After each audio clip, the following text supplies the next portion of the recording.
Hi mga mare, magandang araw. For today's video, samahan nyo na naman nga ako sa gawaing bahay ko. As usual, hinango ko na nga pala itong nilabahan. Pero kung makikita nyo nga, iba na naman nga yung damit ko dyan. Dahil ilang araw muna nga yan bago natupi. Ko, hindi lang ako yung ganito. Alam ko makaka-relate dyan yung mga kumamis ko.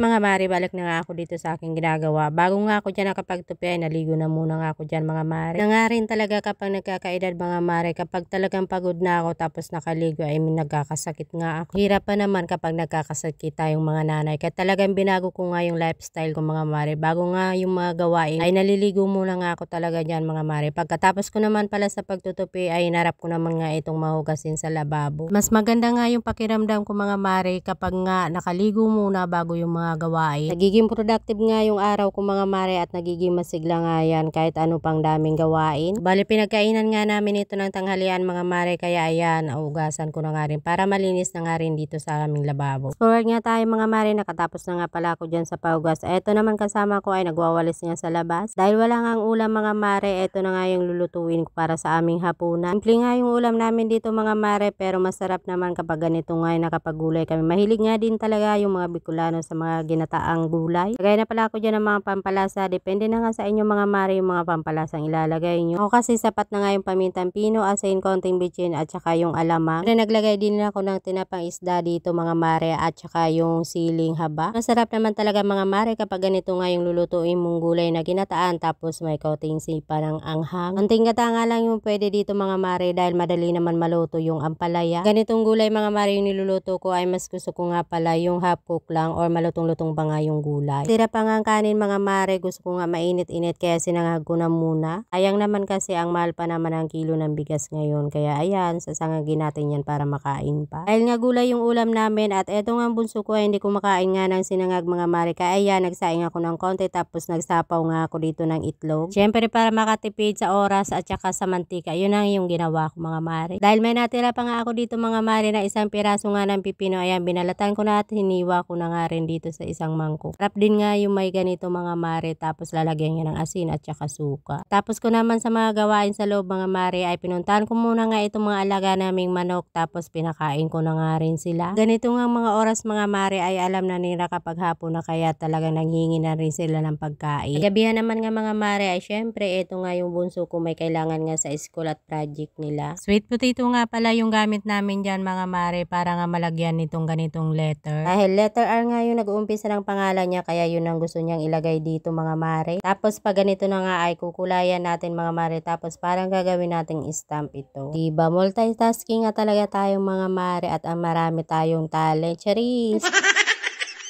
So, ayan mga mare, hanggang dito na lang muna ang aking mini vlog at kung nakaabot ka man nga hanggang dulo ng aking video ay maraming salamat sa walang sawang pag-support at panonood. So, ayun lang, see you in my next vlog. Bye bye! Thank you for watching.